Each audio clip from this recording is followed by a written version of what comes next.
Muy buenas, Hola, buenas tardes. Qué rápido. aquí estamos, preparados para el encuentro. Muy bien. A ver, bueno, buenas tardes a todos. Hoy tengo el honor de presentar a Francesc Miralles, que es un referente en el campo del desarrollo personal y ha escrito numerosos libros de éxito internacional. Nacido en Barcelona, se licenció en filología alemana y trabajó varios años como editor y en una agencia literaria. Actualmente da conferencias en todo el mundo y escribe en medios como El País Semanal y Cuerpo Mente, además de trabajar en la cadena SER y Radio Nacional de España. Entre muchos otros, es coautor del libro Ikigai, traducido a más de 65 idiomas, que ha ocupado los primeros puestos de bestseller en Estados Unidos, Reino Unido, Turquía, Holanda y la India, donde lleva 2 años como número uno de no ficción. Hoy venimos a presentar su último libro, Namaste, La Vía India, la felicidad, la realización y el éxito. Bueno, buenas tardes, Francés, y un honor tenerte aquí. Buenas tardes y encantado. Eva, esto es un placer muy grande para mí también y en tus manos estoy para que charlemos de lo divino y de lo humano. Sí, así es. Bueno, me llegó el libro este a través de la agencia de Viviana Ripoll. Y cuando lo vi dije, uy, una señal más para ir a la India. De nuevo, la Bueno, India se me vuelve a poner en el camino. Siempre ha sido una ilusión para mí ir a viajar a la India. Y cuando llega este libro a mis manos, digo, las cosas no pasan por casualidad, tampoco. es una Eh, preparación para tu viaje, para que te sí, desde prepares luego. mentalmente y espiritualmente para ya trasladarte físicamente allí alguna vez. Sí, sí. He de decir que el libro me lo leí súper rápido porque se lee muy fácil. Bueno, he de decir que está escrito por Francesc Miralles y Héctor García, que vive actualmente en Japón, ¿no? Por eso Sí, no ha vive podido. desde hace casi 20 años en Japón. A esta hora allí es madrugada, está durmiendo y por eso yo solo participo con él en las entrevistas que son por la mañana y a veces cuando él puede. Claro. Está ahí, también tiene un trabajo en el que dirige a un centenar de ingenieros que muchos son indios. Entonces es un conocedor también de la India por el trabajo y también ha aportado en este libro un capítulo dedicado a los nuevos líderes de la India y de qué manera trabajan. Entonces es muy interesante su experiencia. Sí. Bueno, tengo que decir que el libro se divide en tres grandes capítulos, que son cultura de la felicidad, filosofía de la felicidad y práctica de la felicidad. Quería que Exacto. me... Hay una parte Que, que es más como histórica, ¿no? Que presenta diferentes aspectos de la India desde el punto de vista de la historia, de los maestros, de diferentes conceptos. Una segunda parte que es de filosofía, ¿no? Donde se nos explica lo del karma, el desapego, los sadhus, diferentes cosas que relacionamos con la India. Y por último es una parte más práctica donde ya hay pues ejercicios de yoga, de pranayama, ayurveda, incluso el masaje capilar indio, ¿no? Entonces, tiene esas tres partes igual que las tenía Ikigai. Hemos seguido más o menos el mismo modelo, el mismo esquema para eso. ¿En qué momento surge escribir Namaste en una experiencia vital vuestra en la India? O... Bueno, a ver, Héctor siempre ha pertenecido mucho más a Japón y por eso vive ahí. Y yo siempre he pertenecido más a la India ya desde el inicio. Yo creo que mi entrada en el mundo espiritual fue leyendo libros de budismo, luego leyendo a sabios indios del siglo XX como Krishnamurti. También de joven me interesaban mucho en la adolescencia pues novelas como Siddhartha de Hermann Hesse, libros de Rudyard Kipling. Entonces, la India siempre fue para mí un punto de fascinación y de aprendizaje, porque es la cuna de todas las creencias, ¿no? Entonces, yo durante mi formación como autor y mi formación espiritual siempre estuve en contacto con la India. Lo que pasa es que luego la vida me puso en camino de Japón, donde viajé más de 10 veces, hicimos lo del Ikigai, y ahora he regresado a la India después de 4 viajes que he hecho en distintos momentos de mi vida, para escribir este libro que con Héctor nuestra intención era poder destilar estos conceptos que a veces son complejos y que se explican en otros libros ya un poco para avanzados, ¿no? En el sentido que hay que tener una experiencia previa para que lo pueda entender absolutamente cualquier persona, incluso alguien que no haya oído hablar nunca del karma, de la meditación, que no tenga ideas preconcebidas, y lo hemos hecho a través de ejemplos muy cotidianos y con muchas conexiones con el mundo actual. Sí, iba a comentar hacer referencia a varios de los conceptos que acabas de decir. Y sí que tengo que decir que es un libro bastante práctico y muy ilustrativo, porque incluso, bueno, si quieres empieza explicando lo que significa Namaste. Bueno, Namaste tiene muchas traducciones, igual que las tenía Ikigai, pero este saludo básicamente se traduce como saludo a la divinidad que hay en ti. Esta es una de las posibles traducciones, pero entendiendo que yo también soy divino y que todo es divino. Por lo tanto, el Namaste lo que expresa este saludo, esta palabra de celebración, esta palabra que se usa para tantísimas cosas, es que los dos estamos unidos por una misma alma de las cosas y que formamos parte del mundo y que no hay ningún muro entre tú y yo, sino que celebramos que estamos juntos y que estamos unidos al universo. Básicamente lo que significa Namaste es eso.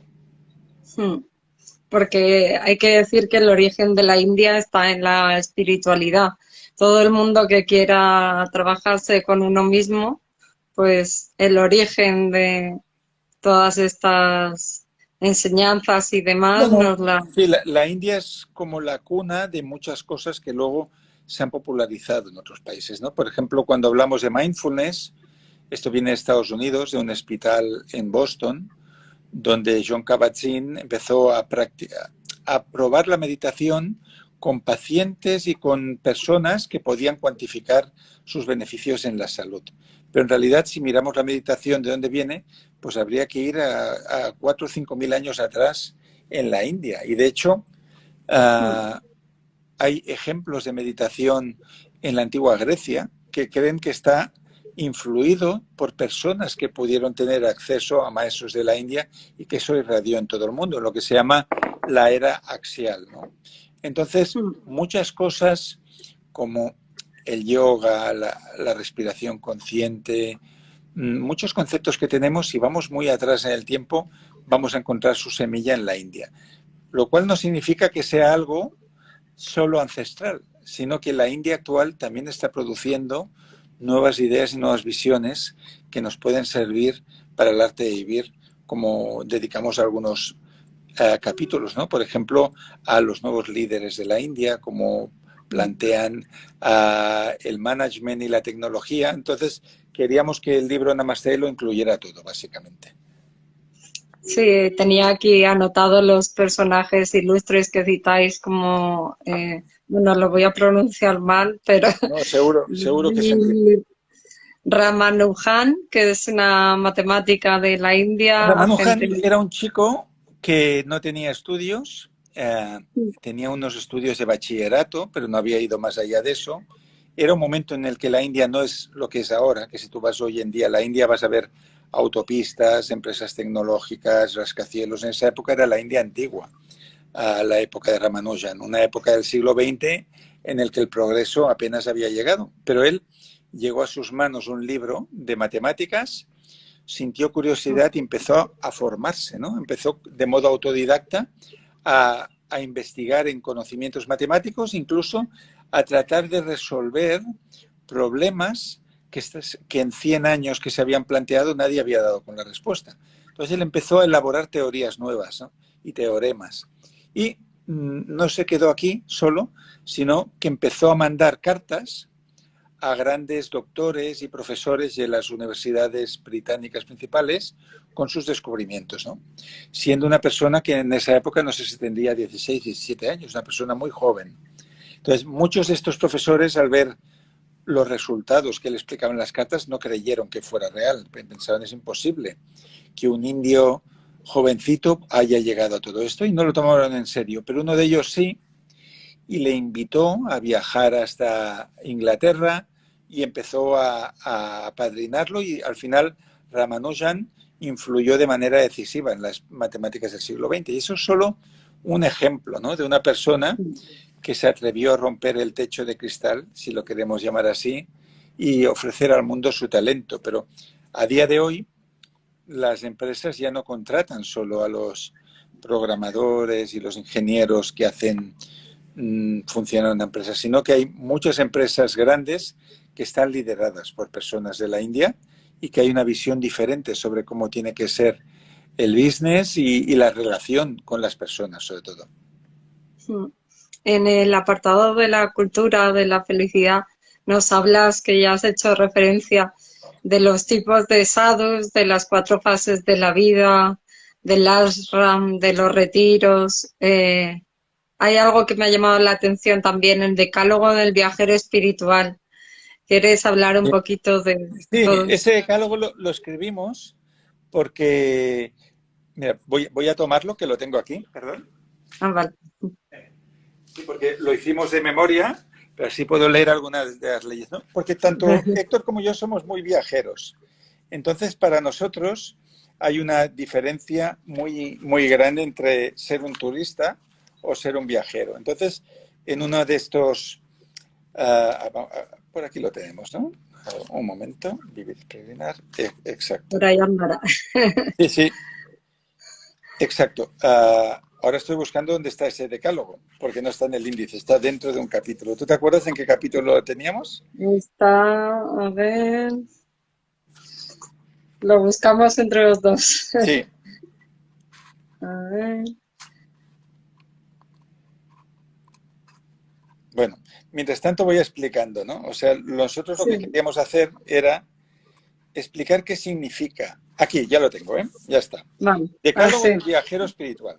Porque aquí hicimos como 10 leyes y básicamente lo que queríamos explicar que hay una gran diferencia entre ser un turista que llega a un lugar y ve lo que marca una guía, lo que le han dicho que tiene que ver, se hace una foto delante de cada monumento, va por caminos que ya están preestablecidos, y el viajero, el alma del viajero es la improvisación, el descubrimiento, el accidente feliz, que estás buscando una cosa y encuentras otra, ¿no? Por lo tanto, un día nos sentamos con Héctor y trazamos 10 leyes, que las quiero leer tal como las hemos hecho, que son la definición de qué sería un viaje espiritual, qué sería un viaje desde la libertad a cualquier sitio, aunque sea un barrio de tu ciudad o algún lugar cercano, en tu comarca, en tu región, o un lugar lejano, da igual, ¿no? Primera ley, evita viajar para poner una bandera en el mapa y decir, he estado aquí. Yo tengo muchos amigos que hacen viajes de 4 días y pasan por 3 países, con lo cual no ven bien ninguno de ellos, solo para poder decir, he estado aquí, he estado ya, he estado tal, y me faltan no sé cuántos países. Segundo, deja tus prejuicios e ideas preconcebidas en casa. En el camino no has de juzgar, sino aprender, ¿no? Entonces, quien va a Inglaterra con la idea preconcebida de cómo son los ingleses, o quien va a México sabiendo quiénes son los mexicanos, pues no hace falta que salga de casa, porque ya ha hecho el viaje con la mente antes de estar, ¿no? El tercero, no te guíes por lo que hay que ver en cada sitio. Permite que tus pies te lleven a lugares que nos salen en los mapas, ¿no? Que esos son los lugares que realmente nos pueden transformar. Cuarto, mira, escucha, huele, degusta, palpa, siente, ¿no? O sea, pon tus 5 sentidos para abrazar esa experiencia, de manera que vuelvas transformado. 5, mézclate con la gente del lugar para experimentar la vida como los que allí viven. Al final, los lugares no son importantes, lo que es importante son las personas. Y lo que se te quedará de un viaje a la India o a cualquier lugar no es el Taj Mahal, sino aquella conversación que tuviste con el frutero y que te dijo una cosa que luego tú te la apuntaste en tu diario y que ha servido como una guía, ¿no? 6, errar el camino puede ser la vía a los mejores hallazgos.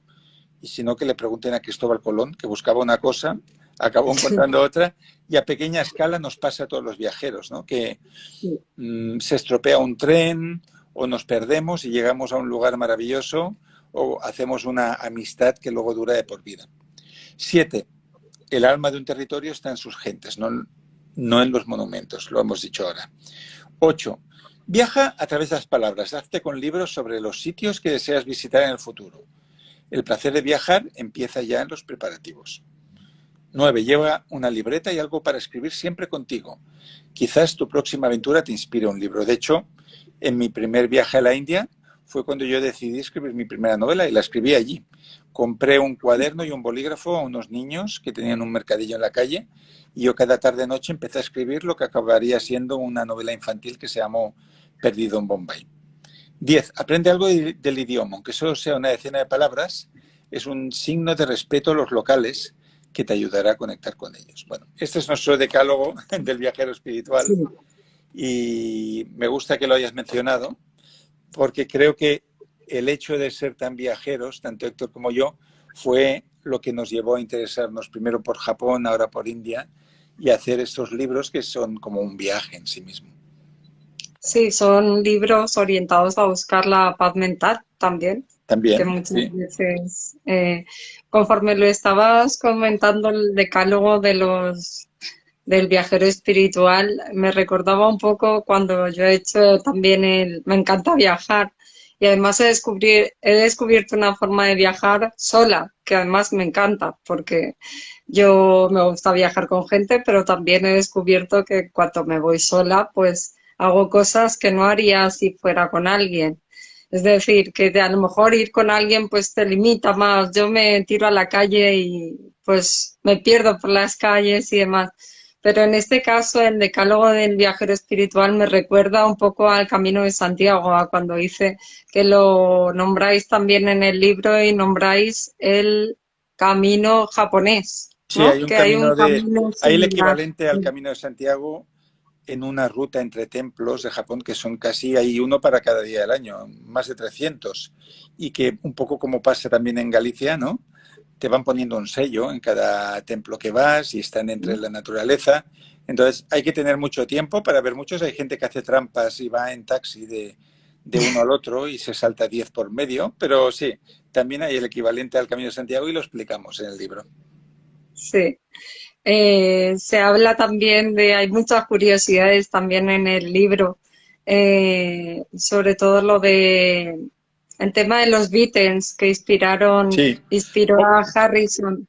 popularizaron la India, aunque ya antes, ¿eh? Incluso en la primera mitad del siglo XX, autores como Hermann Hesse, que de hecho Hermann Hesse, sus padres y sus abuelos vivían en la India y eran misioneros religiosos, ¿no? Del cristianismo. Y él de muy joven volvió a la India y escribió libros como Siddhartha, que es una novela, pero es una novela donde explica mucho de lo que es el alma de la espiritualidad de allí, que sirvió para introducir este mundo espiritual a todo Occidente. Primero Estados Unidos, luego en Europa se puso de moda. Y los Beatles, pues en los años 60, 70, pues también a través de su retiro en Rishikesh, que hoy en día es un lugar muy, muy turístico, pues también contribuyeron a expandir todo esto y autores como Alan Watts. Entonces, han habido muchos embajadores de la India que nos han explicado a nosotros qué es lo que podemos obtener, qué enseñanzas podemos tener de esta cultura milenaria, ¿no? Luego está también dentro de los capítulos el apartado hacia la meditación y los mantras. Sí, claro, Y hay la por parte práctica excelencia, y ponemos algunos ejemplos, ¿no? Para que el lector pueda hacer nada, como un pica pica con algunas prácticas para ponerse en marcha, ¿no? A ver, lógicamente, si alguien quiere profundizar en todo esto, es como cualquier otro arte. Necesitas ir con maestros, estar mucho tiempo a hacerlo, quizás estar en una comunidad, ¿no? Pero está bien poder picotear un poco y saber las herramientas que tenemos Made in India que nos pueden servir para un día a día más armónico, para conectar la mente y el cuerpo y para enfocarnos hacia lo que sería el no sufrimiento, ¿no? Y vivir de la manera más práctica y espiritual posible. luego están también el Dharma y los 6 enemigos de la mente, Sí. que podríamos hacer. Po- po- No, Podemos buscarlo si quieres, pero básicamente para no extendernos en cosas muy teóricas, se corresponden incluso con los pecados capitales, que eso es un recuadro sí, que sí, hizo Héctor. Y hablando un poco en general, para no ser muy concisos ya, quien quiera que estudie el libro, básicamente la felicidad es nuestro estado natural y eso lo ves en cualquier bebé que si no le duele nada, ¿no? Si no tiene algún cólico, el bebé tú lo tomas en brazos y el bebé ríe y sonríe y celebra y hace gorgoritos. Entonces, ese es el estado natural del ser humano. Lo que pasa que vamos cubriéndonos de capas y de filtros, ¿no? Y en todo eso, pues hay prejuicios, miradas así catastrofistas, pronosticando malos resultados en lo que va a ser nuestra vida, en el mundo. Luego hay el defecto de compararse, ¿no?, con los demás, de envidiar lo que otro tiene y tú no lo tienes, de apegarse al deseo, a las cosas materiales. Entonces, todo esto son como capas que van ahogando este corazón del niño que ríe, ¿no? Por lo tanto, cuando entramos en el camino de la espiritualidad, en este caso a través de los maestros de la India de 3 o 4 mil años, ¿no?, lo que hay que hacer es desnudarse esas capas. Es un poco lo que decía Leonardo da Vinci, ¿no? Bueno, perdón, era Miguel Ángel, que cuando le preguntaron por cómo hacía sus esculturas, él decía: yo no hago nada, solo quito lo que sobra. Yo veo la figura dentro del mármol, ¿no? Pues cada persona es así, ¿no? Cada persona es un bloque de mármol donde dentro hay un ser muy bello y que está preparado para vivir en armonía con los demás y de manera realizada, pero hay que desprendernos de todo lo que no nos sirve. Y dentro de eso, pues habría hábitos, ¿no? Hábitos mentales, como los que hemos hablado, ¿no? De compararnos, de querernos poco. Habrían acumulación a veces de objetos, de ideas preconcebidas, de relaciones, ¿no? De querer estar en demasiados lugares y poner demasiadas cosas en el diccionario, en el calendario, perdón, o en la agenda, y al final uno no tiene nunca un espacio para sí mismo en el que pueda crecer. Entonces, quizás la felicidad desde el punto de vista indio tiene más que ver con lo que te quitas de encima que no con lo que adquieres. así es. ¿Qué nos podrías decir también en el despertar de la conciencia con el karma? Bueno, el karma Que es se un habla término de... muy interesante y muy popular. Karma es una palabra que todo el mundo conoce. Pensemos en aquella canción de Culture Club, ¿no? De Karma Chameleon, ¿no? El camaleón del karma. O en la canción de Radiohead, Karma Police, la policía del karma, que te dice: esto es lo que tú obtienes, ¿no? Básicamente, si nos quedamos en esta vida y no nos metemos en el tema de reencarnaciones, que es una cuestión de fe, tú puedes creer que hay otras vidas antes y después o no. Y el karma puede serte útil igual, ¿no? El karma básicamente es la ley de la causa y efecto, ¿no? Ley de la causa y efecto quiere decir que cuando te pasan cosas en la vida, tener la valentía de mirar atrás y ver qué es lo que las ha causado. Porque a veces las personas que no asumen el control de su existencia tiran pelotas fuera y culpabilizan a otras personas, al momento histórico que están viviendo, a haber tenido una familia así o asá, a que no tienen suerte, a que no tienen esto, a que no tienen lo otro, que les echan un mal de ojo, lo que sea, ¿no? Es renunciar a la responsabilidad que tienes sobre tu karma. De hecho, el karma se entiende de una manera muy sencilla. Somos resultado, el punto en el que estamos ahora es fruto de decenas de miles de decisiones, palabras, pensamientos que hemos ido cultivando. Por lo tanto, si no estamos contentos con el resultado, quizás conviene hacer un poco de revisión y ver dónde se repiten nuestros errores, ¿no? Un ejemplo muy práctico que siempre pongo, ¿no? Hay gente que te dice: es que tengo mala suerte en el amor, ¿no? Porque estuve con este y con aquel y con el más allá y todos tenían este defecto, todo acabó igual. Yo siempre digo: ¿pero quién los elige a estos señores o a estas mujeres o a quien sea, ¿no? Entonces, es fácil poner la culpa en el otro, Pero lo realmente transformador es decir, bueno, ¿qué me pasa a mí por querer estar con estas personas? ¿Por qué me junto con gente tóxica? No hablemos ya solo del amor, hablemos de cualquier tipo de relación, ¿no? ¿Por qué voy sí. mendigando cariño? ¿De dónde viene todo esto? Entonces, como no vayas un poco atrás y vayas al origen de todo eso, yo, por ejemplo, tuve este problema, que durante muchos años de mi vida invitaba a todo el mundo. O sea, si me iba a una cena con 12 personas o 15, yo invitaba a los 15. Aprovechaba que iba al lavabo, pasaba por caja y los invitaba. ¿Por qué? Porque yo supongo que debía estar muy bajo de autoestima y consideraba que tenía que comprar el cariño de los demás de algún modo. Y se podía hacer Sí, sí. invitando a la cuenta o se podía hacer uh, trabajando para otras personas, corrigiendo sus textos, haciendo cosas que nadie me pedía que hiciera, ¿no?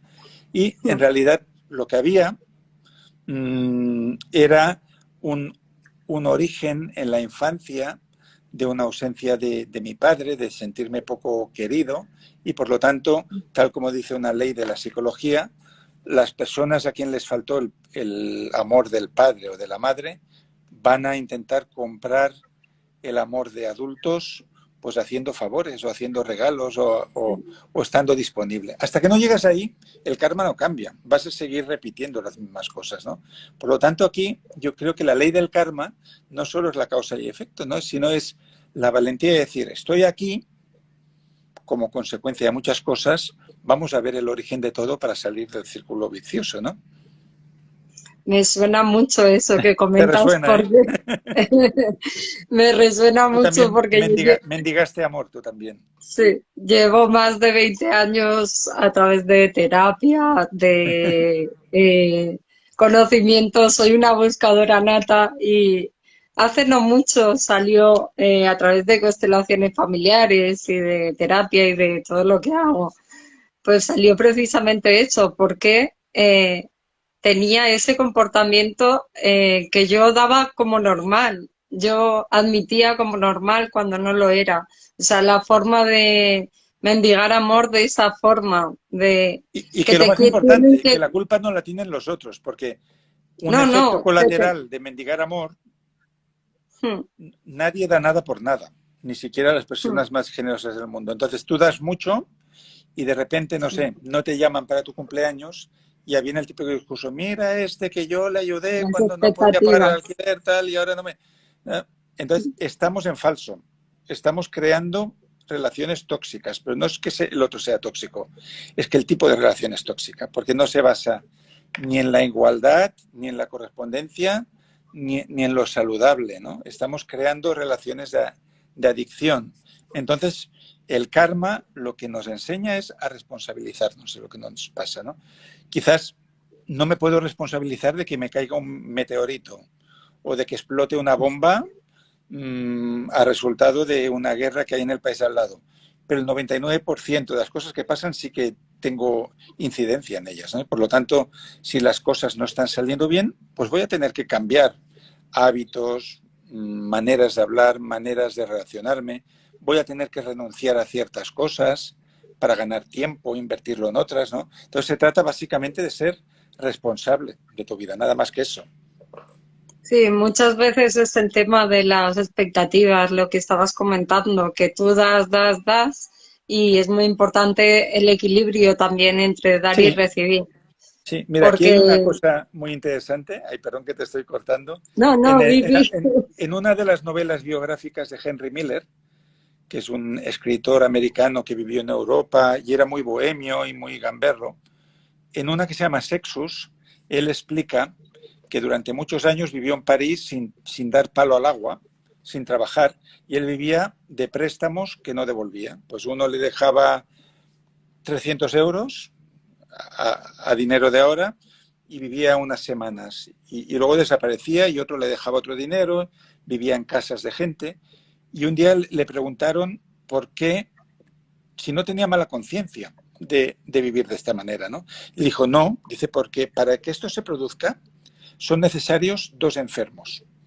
El enfermo a pedir, el adicto a pedir y el adicto a dar. Los dos son enfermos que se necesitan. Entonces, igual que yo iba a buscar dinero que sabía que no devolvería, habían personas que para sentirse bien necesitaban entregármelo, ¿no? Por lo tanto, ojo que cuando culpabilizamos que si este es un receptor, que si yo soy muy generoso, al final todos los desequilibrios son malos, tanto por quien da como por quien recibe, ¿no? Entonces, lo que se trata aquí es de poner conciencia y de conseguir relaciones genuinas con los demás. Lo explicaba, hay una frase que está atribuida a Camus, el existencialista, que dicen que no es de él, pero se le atribuye, que dice, no camines delante de mí porque tal vez no pueda seguirte, no camines detrás de mí porque quizás yo no pueda guiarte, camina a mi lado, ¿no? Entonces, eso es la base de las relaciones saludables, que cada cual es completo al 100%, nadie necesita nada de nadie, pero tenemos cosas bonitas que podemos compartir en ese momento. Sí, porque hacéis referencia también en el libro a la importancia de liberarse de los apegos y de lo material, a vivir como... Sí, tampoco hace falta vivir como un sadhu, ¿no? Que son estos peregrinos de la India que van medio desnudos y van con una vasija de metal que les ponen un poco de comida y un poco de agua. No hay que llegar a ese extremo, ¿no? Pero sí la vía del medio, que decía Buda, entre las privaciones absolutas de quien quiere vivir de la energía del sol, del prana, y el vivir cargado de cosas que no necesitamos y que además nos hacen gastar dinero y tiempo, hay un punto medio. Yo siempre menciono estos dos chicos que los llaman los minimalistas, que son unos chicos jóvenes americanos que tienen un documental en Netflix sobre el minimalismo y tienen una serie de libros también. Y ellos calcularon que en un hogar medio de Estados Unidos hay 100.000 objetos. 100.000 cosas ahí. Y de 100.000, el 99% no se usan jamás. Están ahí acumulando. Entonces, si queremos desapegarnos de cosas de más nivel, empecemos por los objetos, ¿no? Abres tu armario y ves que tienes 10 camisas. Pero seguro que solo te pones 2, porque hay algunas que igual te la pusiste una vez en tu vida, no te gustó el feeling que tenías y ahí se quedó. Pues dónalo a una asociación de estas que tienen tiendas y que trabajan con personas que sirve de eso. Y a partir de ahí con todo, ¿no? ¿Por qué necesitamos tener tantísimas relaciones y conectarnos con tanta gente y ponerle like a todo el mundo y comentario a todo el mundo? Ya Buda decía que quien tiene 50 amigos tiene 50 dolores de cabeza, ¿no? Sí, Héctor eso dice, lo nombra. Héctor dice que la frase es mía, que yo se la atribuyo a Buda, pero que él no la ha encontrado en ningún sitio. Pero bueno, la damos por buena, ¿no? Entonces, en esta sociedad hiperconectada, donde a veces estás tomando un café con alguien y esa persona no puede estar por lo que estamos hablando, porque está pendiente de que si hay un like y un comentario y tal, en realidad lo que estamos es cargándonos de estrés. El cortisol se va disparando con cada cosita que hemos de hacer y hemos de ser capaz de decir, apago este teléfono y mañana por la mañana lo enciendo y no pasa nada. El mundo sigue avanzando, porque creo que hay mucha ilusión en esto que los americanos llaman FOMO, Fear of Missing Out, el miedo a perderse algo importante. En realidad, de hoy a mañana no van a cambiar muchas cosas. No te van a ofrecer el premio Nobel y si no has estado atento al mensaje, se lo van a dar a otro. Esas son ilusiones que tenemos. Vivimos muy conectados a las nuevas A la tontería, tecnologías. al piloto automático, porque al final, cuando una persona está haciendo scrolling en no sé dónde, en realidad no quiere estar haciendo eso, ¿no? Es una manera de tener la sensación de que haces algo y de no enfrentarte al vacío, de decir, bueno, tengo estos 10 minutos para mí, ¿no? Porque estoy en el autobús o estoy andando por la calle. En lugar de hacer el scrolling, atrévete a mirar dentro de tú mismo y decir, bueno, ¿qué tal el día de hoy? ¿Estoy contento con lo que he hecho? ¿Hay algo que querría estar haciendo y lo estoy evitando? ¿Debería llamar a mi madre y lo estoy evitando porque quizás hay algo que hemos de hablar y que sería conflictivo, etcétera, ¿no? Un poco de conciencia en lugar de distraer la mente siempre con impulsos, ¿no? Con cosas externas, es lo que nos puede permitir alinearnos más con lo que es nuestro propósito y lo que deseamos en la vida. Sí. Ahí el apartado final del libro se habla sobre el pranayama, Sí, y sobre la importancia que tienen los pulmones en nuestro sí. cuerpo, la Eso es una importancia de investigación de respirar. Héctor. Héctor es muy ingeniero y en nuestros libros siempre la parte más espiritual la escribo yo y él escribe muchas investigaciones que él lee en papers académicos, ¿no? Y él me dijo, Francés, ¿sabes que después de todos los años que llevamos estudiando la longevidad en Okinawa y todo eso, que los últimos estudios, me dijo él, demuestran que la longevidad depende en gran manera de la capacidad pulmonar. Si tienes una capacidad pulmonar grande vas a vivir mucho más. Si tu capacidad pulmonar se reduce, vas a morir pronto, que es lo que sucedió a mi madre. Mi madre era modista y trabajó desde los 10 años hasta los 70 siempre en una posición curva, ¿no? Cosiendo sobre la tela y al final la columna vertebral la tenía tan curvada que eso hizo que se encogieran los pulmones y tenía una capacidad pulmonar muy baja. Estuvo ingresada muchas veces y murió con 70 y pocos, ¿no? ¿Para qué sirve el pranayama? Justamente para evitar todo eso. El pranayama es técnicas de respiración que están asociadas con el yoga, la meditación, y básicamente, eso lo puede entender todo el mundo y hay ejercicios en el libro que lo explican, es hacer una respiración profunda y larga que empieza en el vientre, luego amplía los pulmones y levanta las clavículas. Y lento, ¿no? Se dice que la buena respiración es aquella que ni se oye, ¿no? Y que entonces te cargas de oxígeno y luego te vacías. Y ese tipo de práctica lo que hace es que la capacidad pulmonar de oxigenar el cuerpo se mantenga mucho más tiempo. Por lo tanto, puedes vivir mucho más con más salud. Mientras que lo contrario de eso, que sería esta hiperventilación de una persona que está ansiosa y que va respirando, tiene una respiración entrecortada, estas personas van a vivir menos porque según el conocimiento hindú, aquí ya nos vamos a lo ancestral, el ser humano tiene un número determinado de respiraciones que le son asignadas. Si las haces lentas, el tiempo se estira.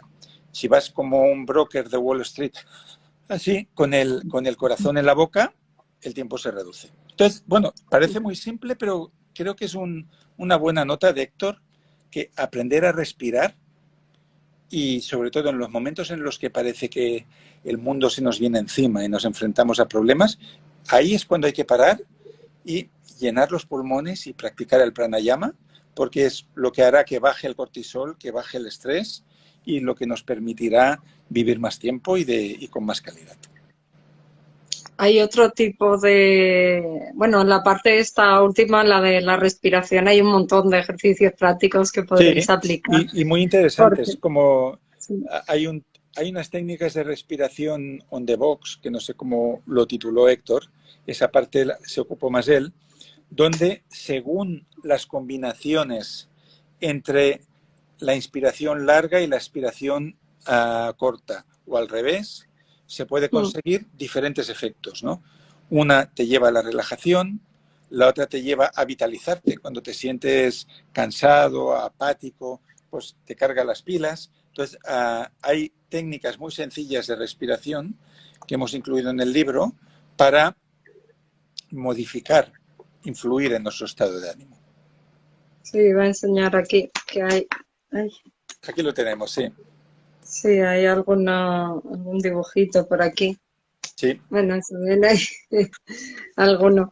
Eh, Quería hacerte una pregunta. ¿Cómo se escribe un libro a dos manos de esta, bueno, a cuatro manos Con mucha de esta? alegría, con mucha alegría. A ver, es más divertido que escribirlo tú solo. Si escribes un libro tú solo, ¿Cómo te repartes en un libro así? con Porque Héctor parece que lo haya escrito. nos repartimos los capítulos. Mira, si ahora miro el índice, esto es algo que nunca explico, ¿eh? Porque luego los capítulos los corregimos tanto en los míos que yo los suyos, que acabamos olvidando quién escribió qué. Pero hay capítulos como por ejemplo Maestros de nuestro tiempo, que lo escribió Héctor, porque él conoce todos estos ingenieros, matemáticos, CEOs que están trabajando ahora mismo en el Silicon Valley. Y, por ejemplo, pues otros capítulos como los 4 desapegos, que es de budismo, este lo escribí yo, el de la Advaita, nos repartimos, ¿no? Lo que hacemos nosotros primero es, a ver, en este libro ¿de qué queremos hablar? Entonces hay un brainstorming, ¿no? Empezamos a hacer una lluvia de ideas. y ahí nos salen 20, 25, 30 temas. Decidimos con cuáles nos quedamos, con los 15. Entonces, una vez ya sabemos de qué temas queremos hablar, nos los repartimos. Entonces, él se queda los que son más cercanos a sus intereses y yo aquellos que creo que puedo hacer mejor y que puedo tener más material. Y a partir de aquí nos ponemos a escribir y normalmente nos encontramos una vez por semana a las 8:15 de la hora de España, que ahí es por la tarde, cuando él ya ha terminado el trabajo, y vamos leyendo lo que él ha escrito, él lee lo que yo he escrito y vamos completando el puzzle. Y luego lo corregimos, el uno y el otro, y queda todo unificado. Claro, queda al final Es divertido, perfecto. porque al menos Sí. cada vez que escribes un artículo, un capítulo, sabes que alguien lo leerá, que es el coautor. Mientras que cuando escribes solo un libro, igual no lo leen hasta el cabo de un año cuando tú lo entregas a tu editor.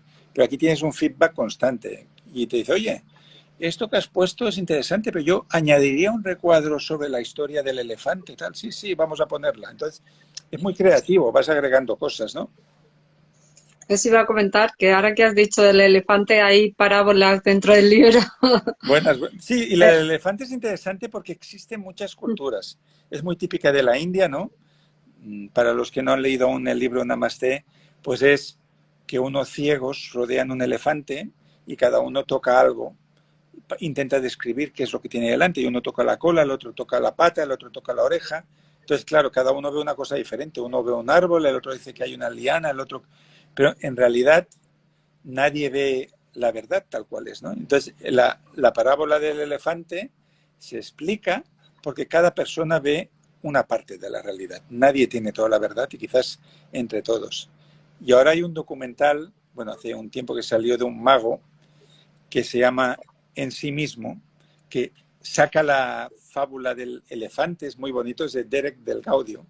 Es un espectáculo de magia existencial, es muy bonito este documental. Y él dice que siempre que le han contado la historia del elefante, le gusta mucho el mensaje, pero dice que todo el mundo se olvida de una pregunta, de cómo se debió sentir el elefante cuando lo tocaban desde tantas partes, ¿no? Entonces, bueno, esta es una de las cosas que, por ejemplo, cuando estábamos escribiendo sobre la percepción de la realidad, pues surgió alguno de los dos, no sé quién, dijo, oye, vamos a poner la historia del elefante y los ciegos porque nos servirá para explicar todo esto que tenemos en este capítulo.